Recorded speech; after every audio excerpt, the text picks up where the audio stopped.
So today we're going to be talking about playful interactions, and this is how games can transform public space and even replace voting.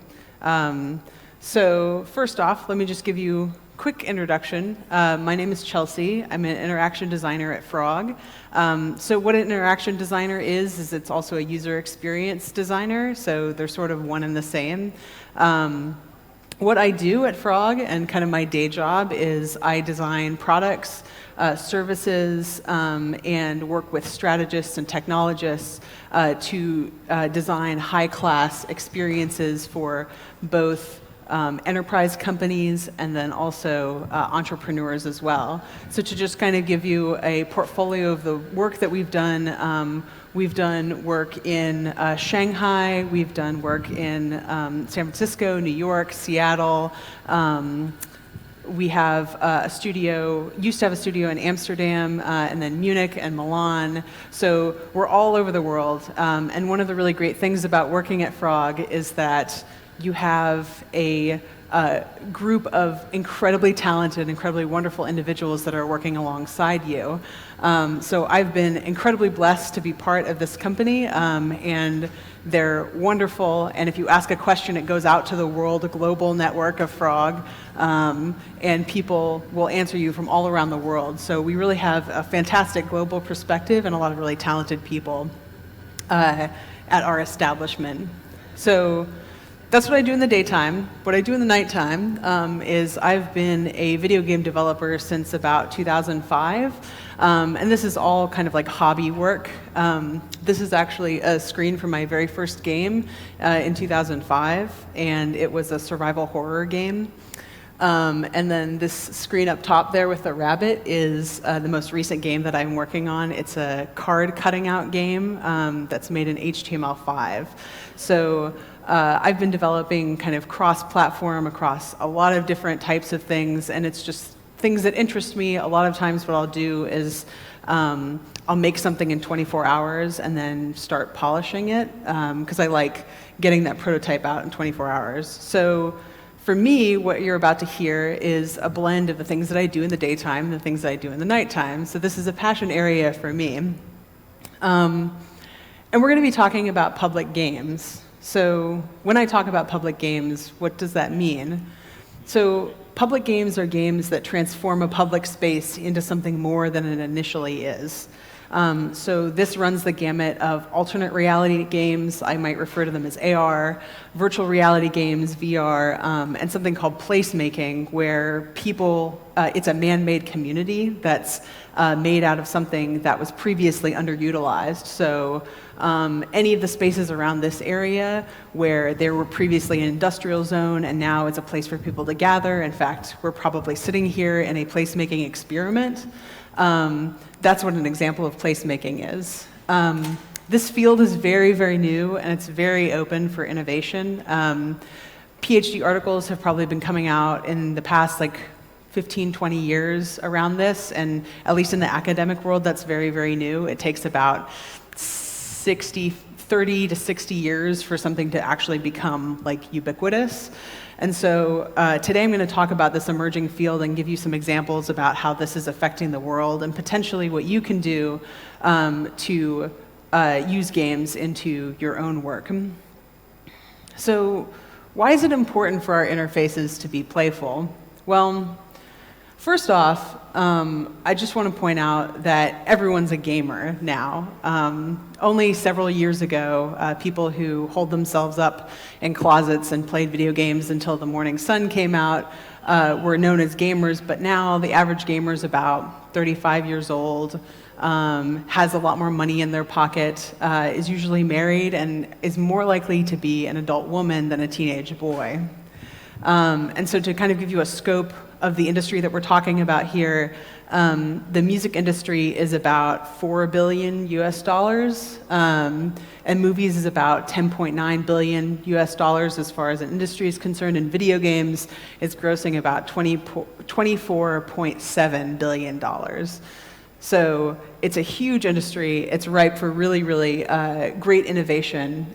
It's men, it's women, it's young, it's old. We're all really becoming gamers. And this field is growing 10% year over year. People are getting really interested in the games community and the entertainment industry as a whole. The other reason why play is important is actual simplicity is actually pretty boring. When we're talking about being designers and designing for an experience, a lot of times we think, well, the most simple way to something is the best. And I would have told you that probably when I was in school, that as long as you can get someone from point A to point B, it's going to be perfect, and people are going to love you for it. And that might be true in cases where we need to disentangle something. So for instance, an industry that is really, really difficult to navigate, like maybe the healthcare industry, at least in the United States, it's very difficult to untangle, and allowing someone from point A to point B in the most simplest path is the easiest.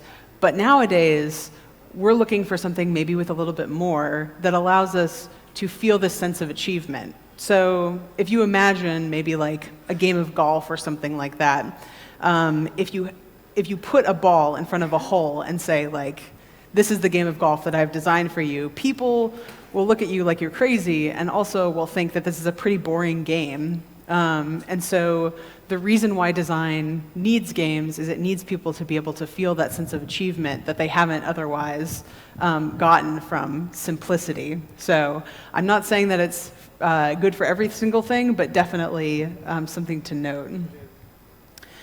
And the last is that technology is now facilitating human connections. So previously, when we were talking about the computer age and when things were starting to kind of heat up in computation, initially they were being used to process complex mathematical problems and numbers right? But now we have numbers calculating who we might date and who our potential matches are. And so we're talking about technology being used to facilitate a meeting of two people and interactions. So to kind of give you an example of what public play might look like, or what a relationship might look like augmented with digital technology, I just want to introduce to you this really amazing game called Boundin'. It's a movement-based game that allows players to dance together, and the choreography is done by the Dutch National Ballet. And so what we're seeing here is we're not just seeing people going through hoops, right? We're seeing people dance with each other. We're seeing people create these incredible dances that couldn't have otherwise been created unless two people got together and tried to play this game together. So you're not just achieving something, you're having a moment together, and that's the beauty of technology that I'm going to be talking about. So what about gamification kind of factors into this? So for those of you not in the know about what gamification is an application of badges, scoring, and other metrics with the intent of encouraging engagement from users. So this is a good example of what gamification might look like. It's not very pretty, but we'll get more into it. So you can see here that Rajat has 9,000 points, various titles that he has, and so it's the application of badges, progress indicators, and something called tokenism, which is where you give someone digital points for something that they've either done in the real world or the digital world, with the intent of giving them a reward.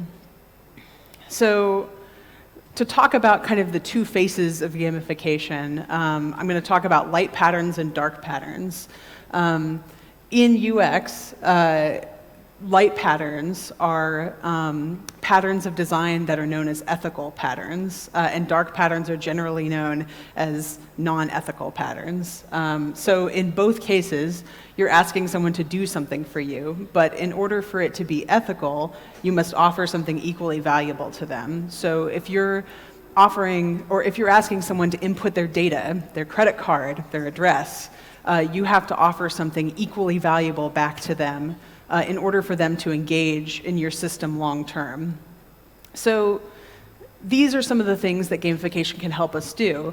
If it's something potentially very, very difficult, kind of complex, it can allow us to chunk tasks. That's breaking things down to their smallest common denominator. It can allow us to track progress over a period of time. And then it can also make just the general difficult easier. So a really good example of this is Duolingo. Duolingo is a program that was developed by a Carnegie Mellon professor by the name of Louis von Ahn, and he applied gamification metrics to learning a language. Learning a new language is not that easy. It's really difficult, and sometimes you make an ass of yourself. And so this allowed people to feel like learning a language was just a series of steps, a series of small achievements over time, and at the end of it, they got the lifetime gift of learning a language. Now, let's talk a little bit about the dark patterns of gamification. So, again, when I talk about dark patterns, I'm talking about asking someone to put forward more risk than there actually is reward. So the reward is really the most important part in this. Dark patterns of gamification can include addiction, a false sense of progress, and engaging then divorcing. So addiction is what happens when you're playing a freemium game on your phone and you just can't stop playing that game. And a false sense of progress is what happens when people tell you that you're making progress, but you don't actually feel like you're making any sort of progress. And then engaging and then divorcing is when you're really, really excited about a game, but then as soon as you start to realize that a product, a service is ruining your life or taking more out of your day than you actually want to give it, you'll actually completely divorce yourself from the system and sometimes the company as well. So this can have really horrific impacts, especially on brands who say, we want to try out this gamification thing, and you say, okay, but as long as you give people a good reward for it, that would be ideal. And what ends up happening is usually they give people very paltry rewards, and people end up coming away from the experience with a very sour taste in their mouth. So an example of this is a social media platform that Pepsi put together called Sound Off. And Sound Off is just like Facebook, it's just like Twitter, it's just Pepsi branded. It's Pepsi's attempt to get into the social media sphere and to be cool. But I just want to read you, this is from their press statement, that over time, if you post to Pepsi, if you give it your Facebook login information, if you give it your Twitter login information, and you post consistently to that site, people will start to, you will start to collect fans. And so from their press release, they say, having the most fans will earn 4 users, not all users, 4 users, a place in the spotlight.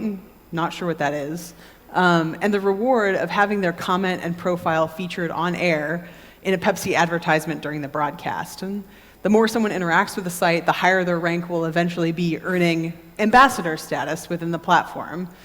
These are entirely meaningless titles to someone. I mean, the chance for someone to be aired on a broadcast might be great in the short term, but as far as actually long-term improving someone's life, I really can't see a way that this Sound Off is actually employing gamification for good.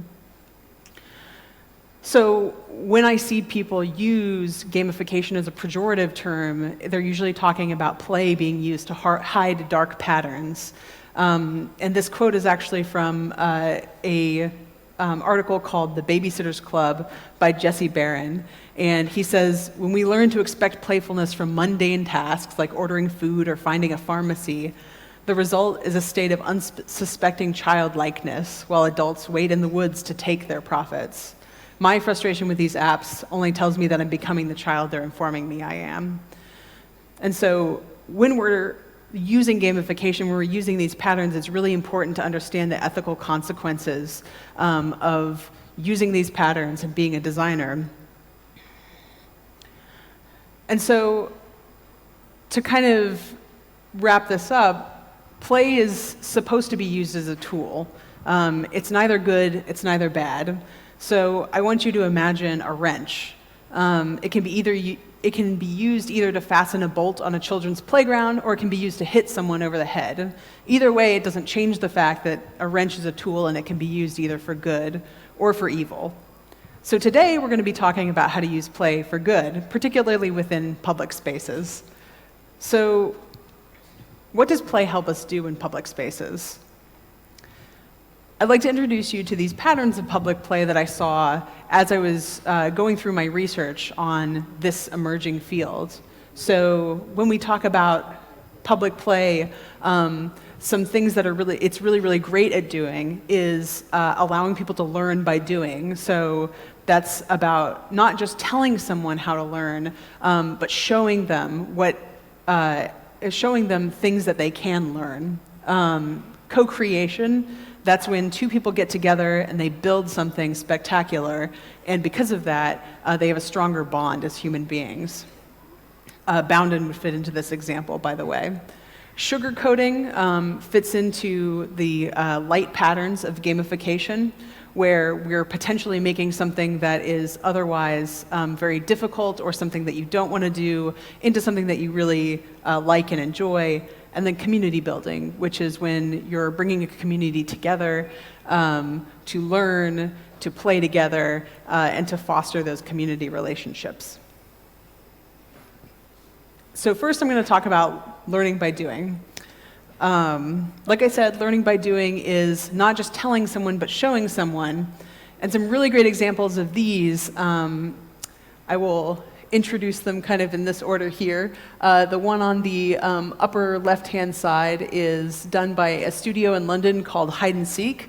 It's called Treasures the Hunt, and it's a citywide scavenger hunt to learn about pieces of London history all around London. So they have these little sites where you can make these little crayon rubbings and collect specimens in your jar, and it allowed people to not only run all the way around the city and discover new places that they hadn't already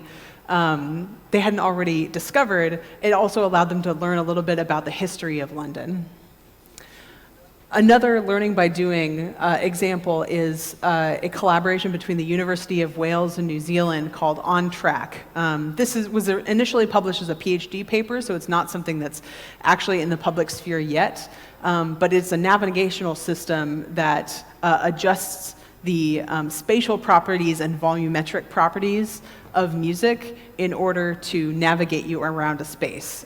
So when I'm talking about spatial, what I mean is if you are hearing something out of your right ear, you can tell where a sound is coming from. You can start looking over to see where a sound is coming from. And you can hear from the left, from the right, from the front, from the back. And so using this, it helps people keep on a navigational path.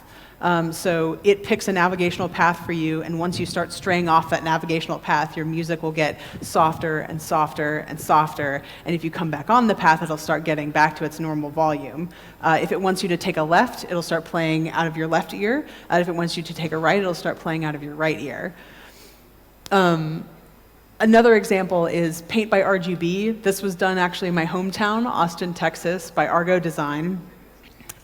Visitors learn about color and light by actually physically brushing LEDs on this gigantic LED wall, and it allows people to make these incredible pieces of art just by physically brushing these little LEDs.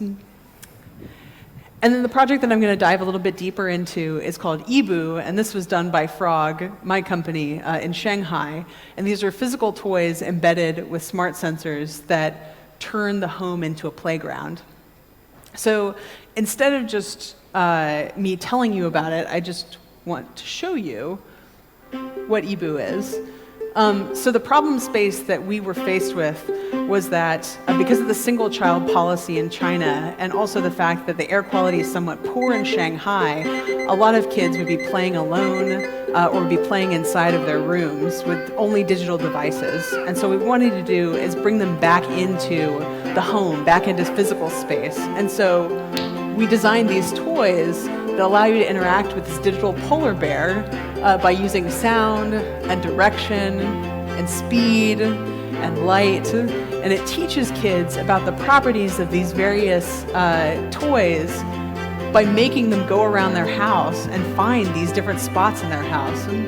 And so while they're playing with these toys, they're learning about these things. And if the bear gets too cold, you have to take him out of the refrigerator, right? And so it's not just about helping the kid achieve these digital points. It's about the kid learning how to play in their home.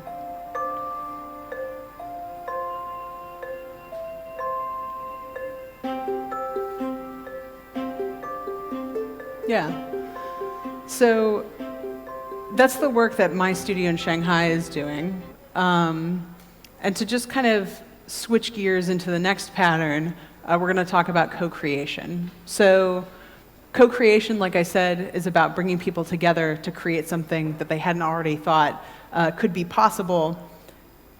And so some great examples of this might be the Brooklyn Bridge Park. This was a former cargo shipping compound turned playground. And specifically, I want to talk about this installment right here, which is on a concrete floor. And you might see, and I'm not sure if you're familiar with like US kids games of hopscotch and Foursquare, but you can see up here there's places for that. And then there's also these really kind of small lines all around the chalkboard area, and the intent of that was to create a space for kids to imagine what their own games could be. And so when they brought kids onto this playground, kids started inventing their own games. First they started playing hopscotch, and then they started playing Foursquare, but then they started also playing these new games that they had never before seen, because they were creating their own based on these lines. Another example is called Placebo. It's done by Felix Gonzalez Torres. It's 1,200 pounds of hard candy placed in a room, and the intent of the art exhibit is actually to engage the community and watch it disappear over time. And so you're encouraged to take a piece of candy, eat it, and put it in your pocket for later, and you'll see people walking around. Anytime that Felix has a installation, you'll see people walking around with pieces of candy in their pocket, and sometimes you feel like you're implicitly an artist along with another person because they're carrying this very distinct foil-wrapped candy with them. Another example is the Collectivity Project. This is by Olafur Eliasson, who's a Danish-Icelandic artist. He has done many installations, I think, in Aarhus and Amsterdam, and he got together with architects to create the base of these buildings and then put the bases out to the public with these giant tubs of Legos for the public to actually create their own cityscapes. And so this was a project in collaboration where everyone was building the architecture that they wanted to see. And so these were purposely put in very public spaces that allowed people to get together and build. And then the last example that I want to talk about is by Catherine Isbister and NYU Polytechnic's Game Innovation Lab. It's called YaMove.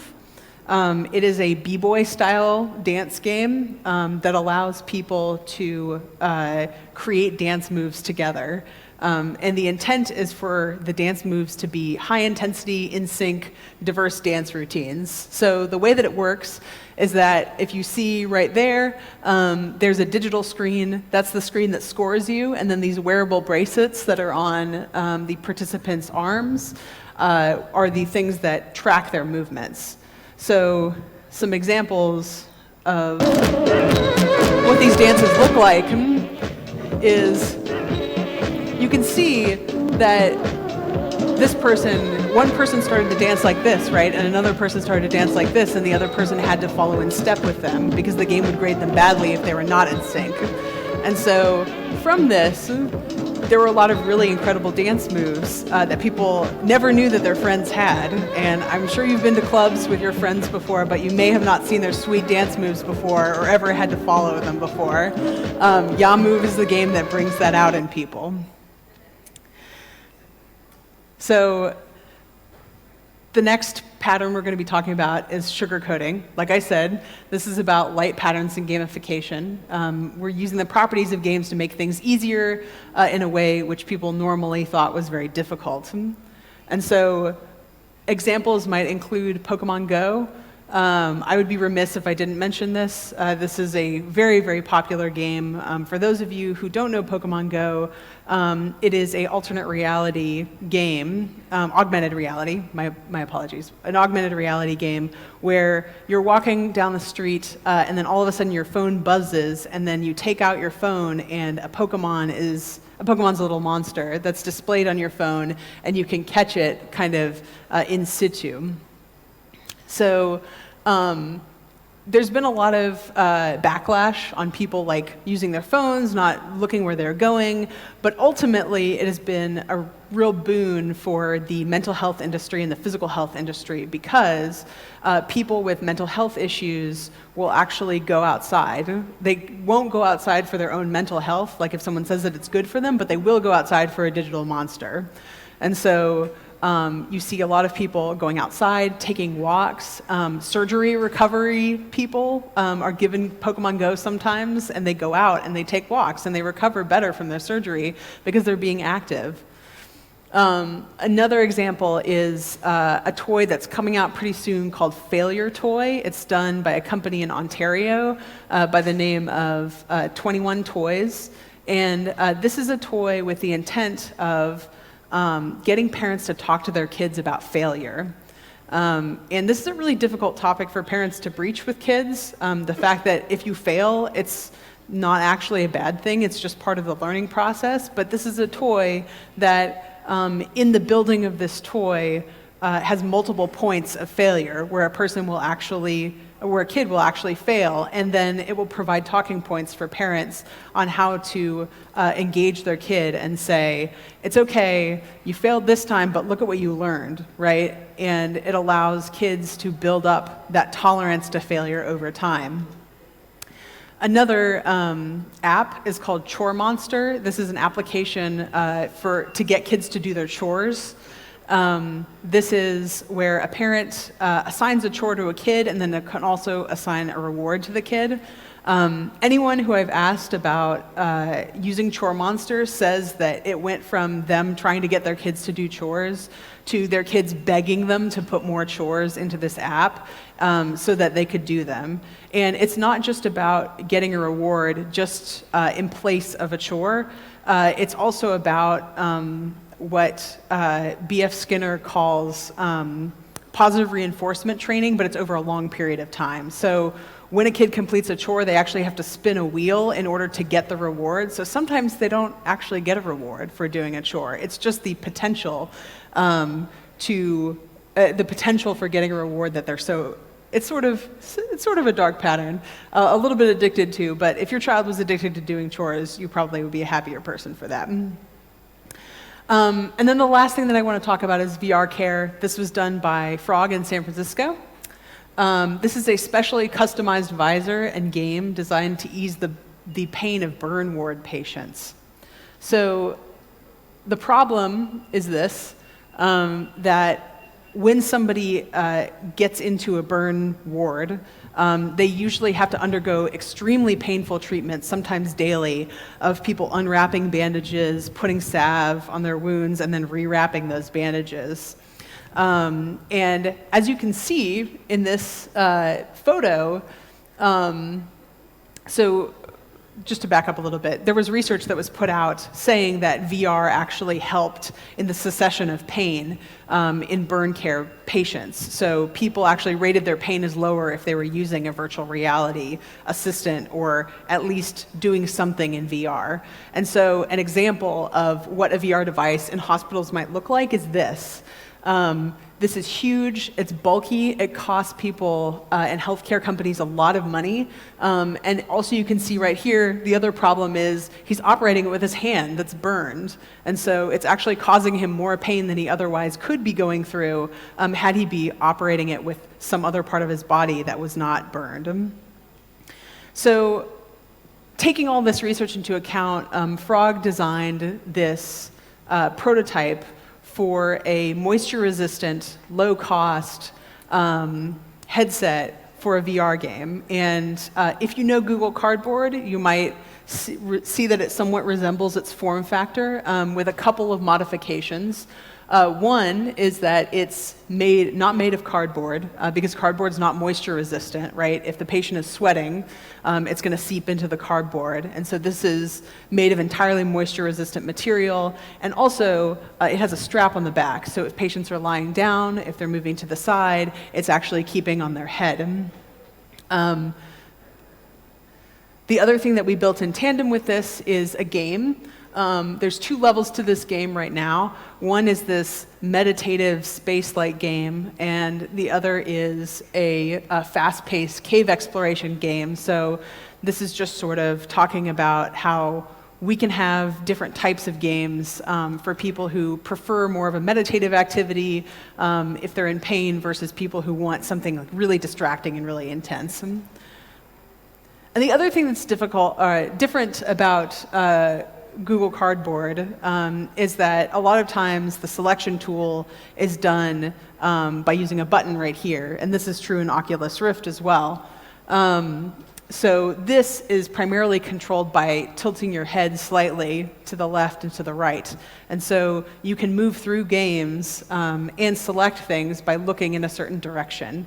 And so this allows burn care patients they don't have to use their hands entirely, and allow them to enjoy this game and the benefits of pain cessation while allowing hospital administrators easy access to this product.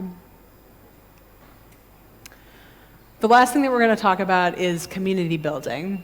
So community building is about bringing disparate people together to mutually enjoy playing in public. This is about meeting people that you've never met before. This is about fostering connections and feeling more connected to the space that you're in and the community of people that is in that space. Some examples of this are Southwest Airlines and the Public Places Project put together something called the Heart of the Community. This is a placemaking effort where they took previously underutilized places and made them into things that were community-driven and inviting to the community. And so this is actually an underutilized median in Detroit, Michigan. There's not like really fast through streets, but this median was just a place where people were piling up their junk, and Southwest and the Public Places Project turned it into a beach.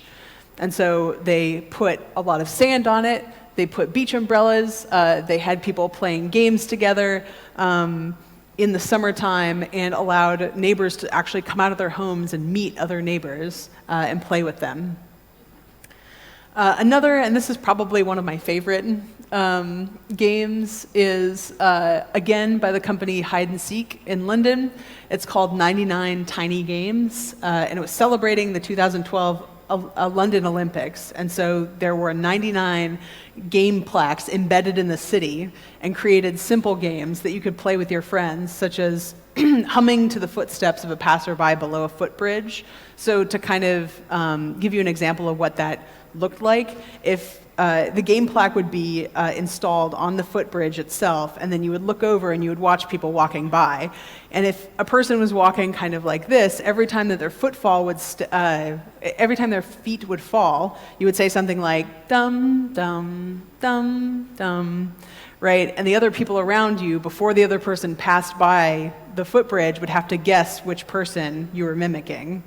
And so these small, tiny games were supposed to be played around the community and with the community. And so you had people who were initially in very small groups with their friends playing this game, and then they would listen and hear someone else playing this game and say, oh, come here, come over here, we're going to be playing a game together. Another example is one called I Love Bees. This is using play for something that play was initially never intended to be used, but I think it's super fantastic. This was actually done as an advertisement for Halo 2. So if anyone's played Halo 2, I would attribute this to one of the reasons why Halo is so popular. But I Love Bees came out when Halo 2 came out. and they had a teaser for Halo 2, and at the very bottom of the screen, the words "I love bees" flickered in and out. And for people who were able to catch that very small flicker, they went to a website called ilovebees.com, which was a seemingly unrelated website about a beekeeper's website that had been hacked. But it contained this countdown timer that when the timer counted down, it released GPS coordinates. And so people actually had to go into the world to where the GPS coordinates were, form teams across the World Wide Web, and at each of those coordinates was a payphone. And at that payphone, at a very specific time, people would get a call. And so that call was part of a giant puzzle that eventually led them to a warehouse where the premiere of Halo 2 was playing. And so when we're talking about engaging people that we never thought would be engaged, there are people, at least in the I Love Bees premiere, that played Halo 2 for the first time that had never even played or touched a video game. They were just interested in this puzzle, in figuring this out with the rest of their community, and it actually made a very strong, tight-knit community around the world who had previously been talking to one another through these puzzles. And the last example is something called Vote As You Go. And so this was done by the Sydney Design Lab, and they blended interfaces into the environment to allow users to vote. So let me talk a little bit about this. So this is one of the interfaces that they played with.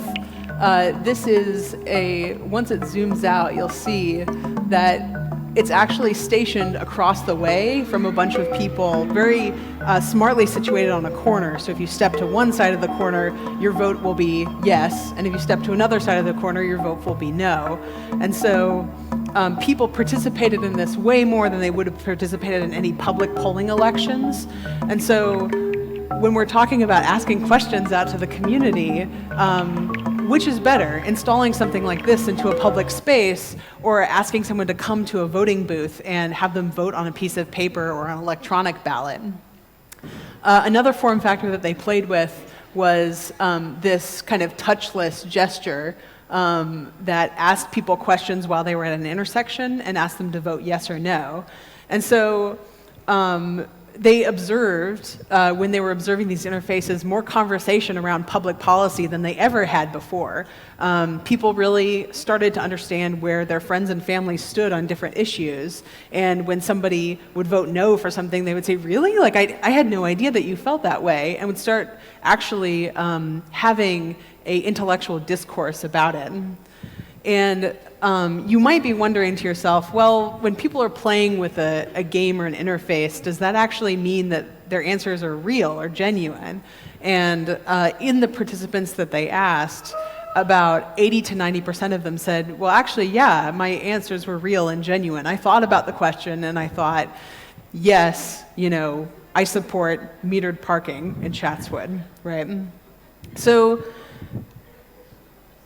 to kind of wrap up these patterns, I see them in very, thank you. I see them in very unexpected places, and I think that's the beauty of games, is that if you employ them in a very unexpected way, they can actually allow people to engage in your product or service in a way that you never thought was possible. You can engage people by allowing them to learn by doing, right? By not just walking them through the steps, but giving them a space in which to explore. So this could be something like a architecture space that allows you to navigate it by use of clever games and wayfinding techniques. Potentially co-creation, something that I've been thinking about for a while, is making a financial plan is very, very difficult. And so what if you and another trusted friend made a financial plan together? That way, it's not just your idea about a financial plan, but it's your friend's idea, and your ideas together will make something stronger.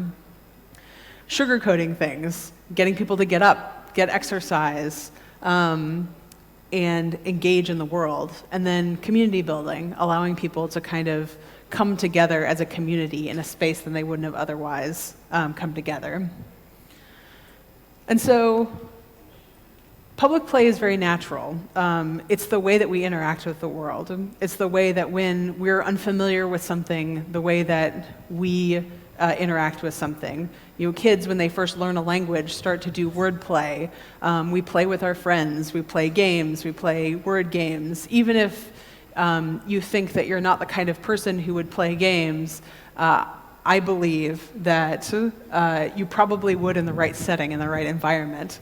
So I'm going to leave you with this quote by Paul Durish. He talks about something called embodied interaction, which is the academic term for what public play is, which is interacting with things in your environment and in turn having that environment interact with you. So in a virtual reality environment, users are disconnected observers of the world. Real life isn't really like that. We inhabit our bodies and they in turn inhabit the world with seamless connections back and forth. So the next time that you make something, the next time that you design something, I urge you to think about how you can seamlessly connect a person to the physical world, to it, as well as connect it to a digital product. The beauty about this particular field is that it's open. It's very wide open. A lot of the examples that I'm showing you are a lot of research papers, a lot of PhD papers. People are still starting to try to play with the idea of inserting games into very unexpected places.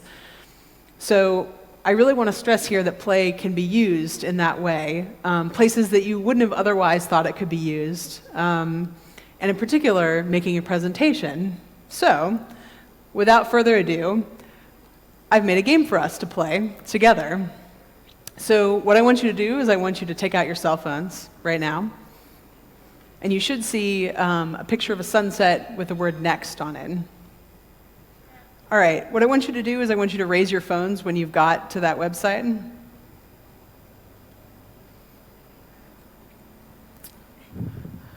Cool. All right. Great, let's start. So the game that we're going to play together, if y'all have played Dungeons & Dragons together, we're going to play a little game of Dungeons & Dragons. What that is that I will be the game master. I'm going to be narrating your story as we go along. I'm going to be acting as your guide throughout the story, and your screen is going to correspond with my screen. So we're going to, when we flip to the next page, if your screen doesn't correspond to my screen, that's fine. You can just refresh. For the first screen, but for any other screens, just kind of like wait and we'll catch up to you. Yeah, and so I'll be walking you through this. So is everyone ready? Great. All right. Take a look to your left. Now to your right. Around you is your design tribe. These are other designers with whom you practice your craft. Some are powerful thinkers, able to craft an elegant system in a single whiteboarding session. Others are incredible prototypers, able to breathe essential life into design. Remember them, for you will soon rely on their help. Hit next to continue. Imagine now that you're sitting around a campfire that you built together. Even though the air outside is cold, no one seems to mind. Everyone is beginning to talk amongst themselves and drink. It feels like home. Hit next to continue. You see a shape moving in the distance. You rise to greet the newcomer, but shiver as the air drops 5 degrees. You felt this before, but you don't want to admit it. You look around to the other designers. Do they feel it too? Before you have a chance to speak, it moves closer to the campfire. Hit next to continue. You feel your heart sink into your chest when you see it. There are many names for this creature, but only one that you know, the imposter. The feeling of worthlessness and alienation caused by this dark mottled beast is oppressive. You feel your breath catch in your throat. As it leans ominously towards the circle of light, you know you must take action, or else it will swallow you and your fellow designers whole. You see 2 choices in front of you. Fight the imposter, or take cover with your fellow tribe mates. Remember, your choices have consequences. What you decide now will affect your experience later. What will you do?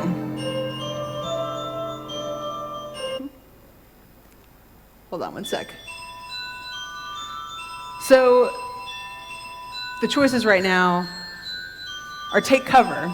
You and your friends could outsmart it, but not when it has the jump on you. Or you could pick fight. You might want to prototype a weapon quick and stand up to it even if it might have the upper hand. So let's see what happens next. Go ahead and make your choice. Everyone choose. You all look on in horror as the imposter grins widely and begins to split into two. Those of you who sought cover move away from the campfire, running quickly away as one of the creatures pursues you. The rest of you launch a coordinated attack on the remaining imposter, using your improvised straight-edge blades. As you look deep into its blood-red eyes, you find that you can predict when it will lunge at you. After weathering a few cuts, the imposter turns to flee. You try to follow it for a while, but ultimately your exhaustion catches up with you. Meanwhile, in the woods, the other imposter stalks between the trees, trying to find the rest of you. As you move from hiding spot to hiding spot, one of you finds a strange notebook hidden in the roots of a tall tree. After a while, the creature gives up and slinks back into the forest. Tired but too shaken to sleep, you crowd around the book. It seems to be a diary. The author describes in detail multiple encounters with the imposter. As you pass it around, you take notes on the monster's possible weakness. Each group returns to the campfire later, but in each case, the fire is cold, the beast is gone, and so is the other half of your tribe. With no sure way to find the rest of your group, the night shifts to one of unease. You spend the rest of your night looking for your missing friends, but you never find them. Click next to continue. You feel a deep weight in the pit of your stomach. You should have never turned your back on your tribe. You've almost given up hope when someone points out a strange cave in the base of a hill. Click next to continue. You notice that strange glyphs are etched into the rough stone. Your phone is reacting to the glyphs, glowing with a colorful light. Referencing the symbols, you can almost understand what you see on the boulder, but it's like half the answer is missing. You think back to your time with the rest of your tribe. What would your missing friends do?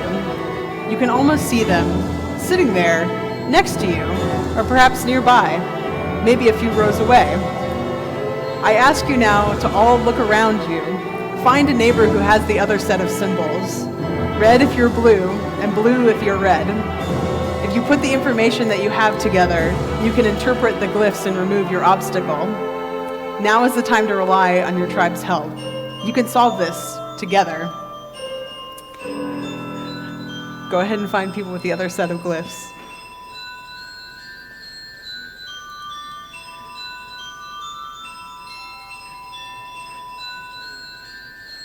So have you figured it out?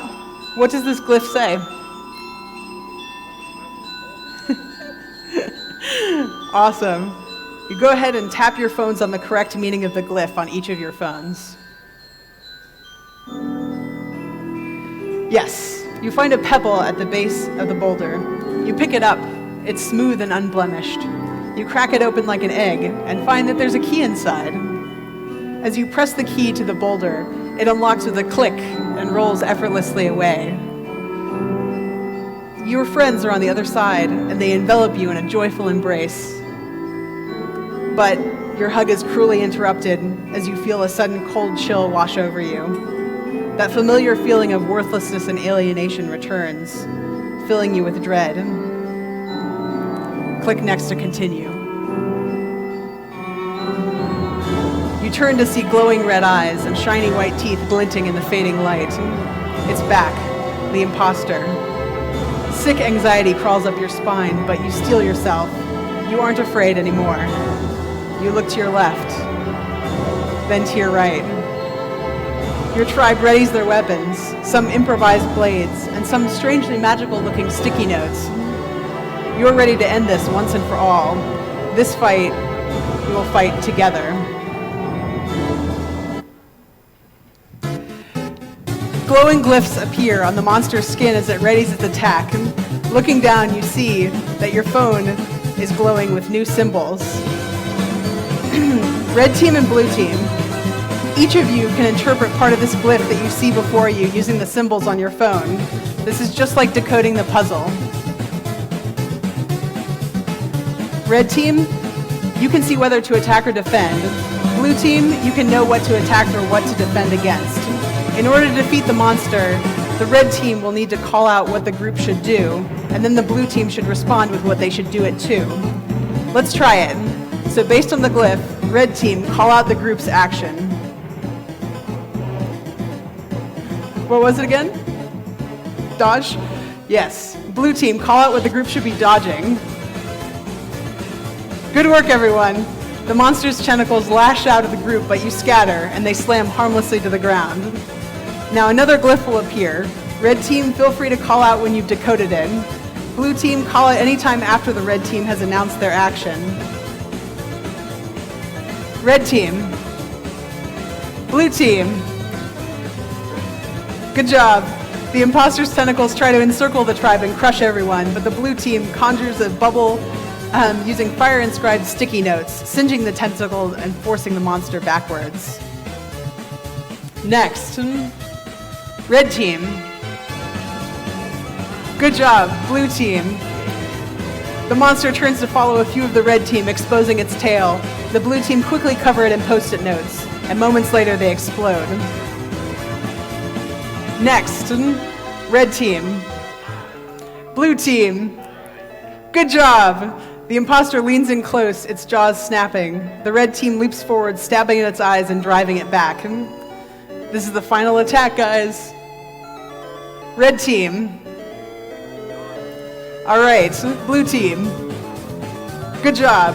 The monster lunges forward with its enormous horns, but the red team dig in their heels and block its attack, their straight-edge blades deflecting it out of the way. The monster howls in rage. It turns to look at the designers assembled around it, its red eyes suddenly betraying a flash of uncertainty. You gather together to strike at it. With a final blow, you drive away the beast that drove you apart. As it heads into the darkness, you know that even if it returns, you and your tribe will be ready. Take a look to your left. Now to your right. Around you is your design tribe.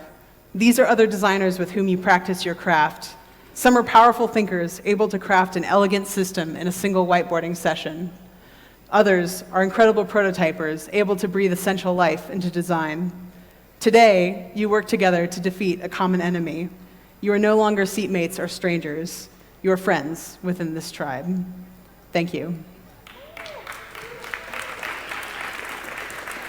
If you're interested in knowing more about public play, please follow me on Twitter, #DesignForPlay. I want to give a special thank you to Matt Kammerer, Tim Vaughn, and Ahmed Riaz for helping me with the game and the presentation overall. The music was from the game Undertale by Toby Fox. He's an incredible artist, and you absolutely should check out his game. The other thing I want to say is tomorrow I'm going to be hosting a workshop on games as design research tools. And so if you're interested in design research, if you're interested in making games, if you're interested in a hands-on workshop, please feel free to talk to me or to sign up. Thank you so much.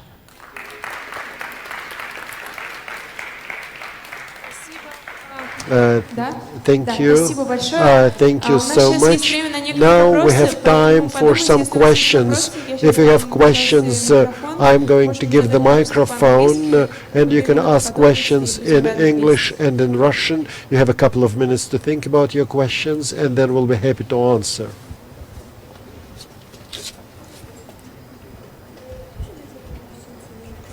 Oh yeah, does anyone have any questions? Поднимайте руки, мы вам принесем микрофон. Raise your hands and you'll get your microphone.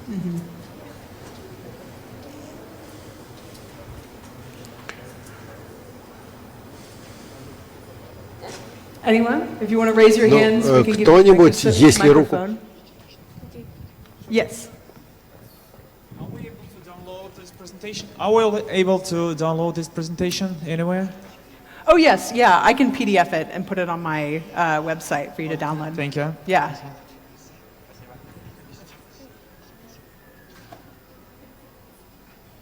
Oh, yes.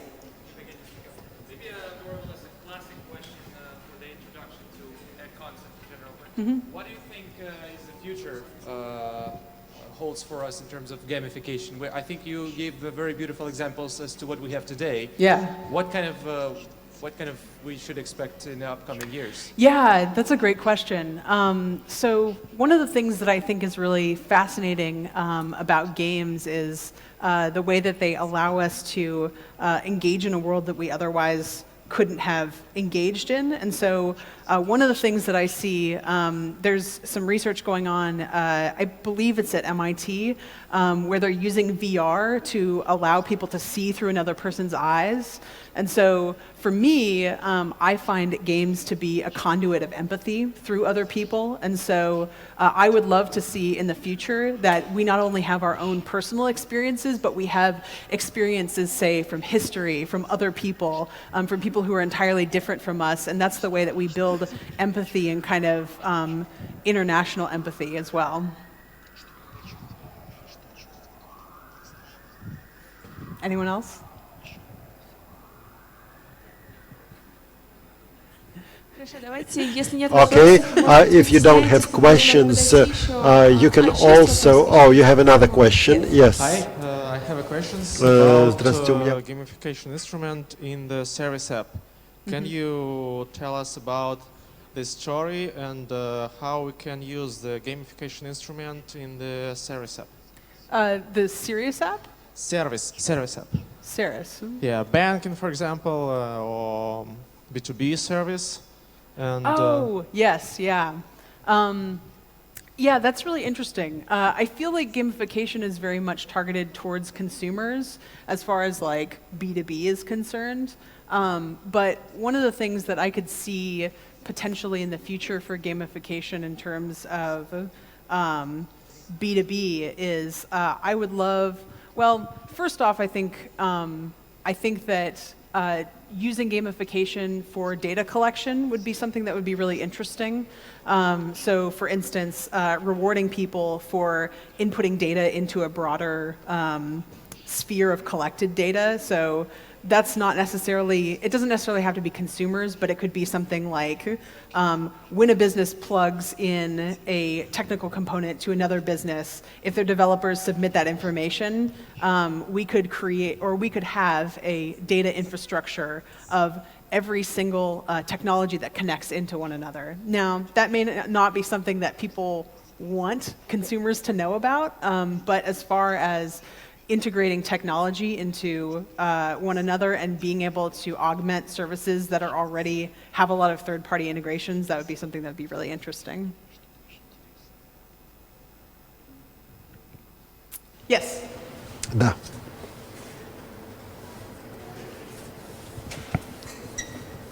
Okay. Today we're also using gamification to attract people in a shopping mall. In a retailers also use it. Can you give a couple examples of, do you have any projects of that which you have already realized? Yeah. So I actually did get the chance to see some of the mall projects from the Strelka Institute, and they're really interesting. So let me think of some projects that I can talk about as far as Frog in my current work is. I think one of the projects that we worked on was for a car.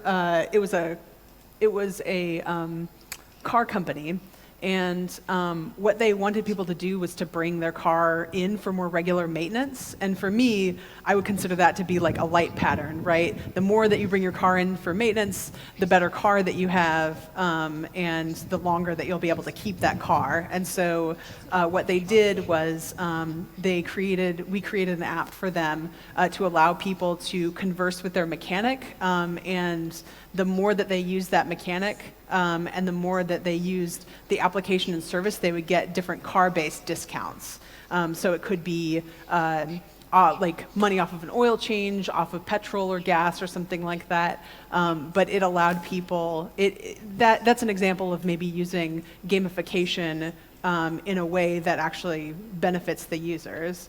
And I mean, I wouldn't necessarily, when we're talking about gamification and dark patterns, I would say the word trick, but as far as using gamification in light patterns, a lot of people call it nudges, so pushing the user into an action that you want them to do, but so long as we know that the action is beneficial for them, and that's where it sort of like walks the gray line. Yeah. Yes? I want to ask, do you interact with scholars and how? Or your company just consists of designers? Yes.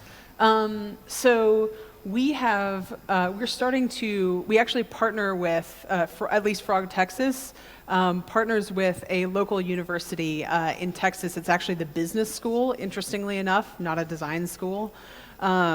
And we have just partnered with them to teach a 14-week class in design thinking. And we're planning on partnering more with them. As for me, I'm super into, as you probably have noticed in my presentation, I'm really into PhD articles and kind of getting the understanding of people from the academic sector, because I feel like people in the academic sector are actually predicting what people in the professional sector are going to be doing in 20 or 30 years or something like that.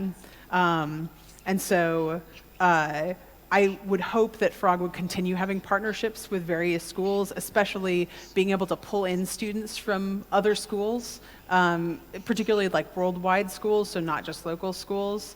And I know that we're really interested in fostering partnerships around the world with different schools and communities.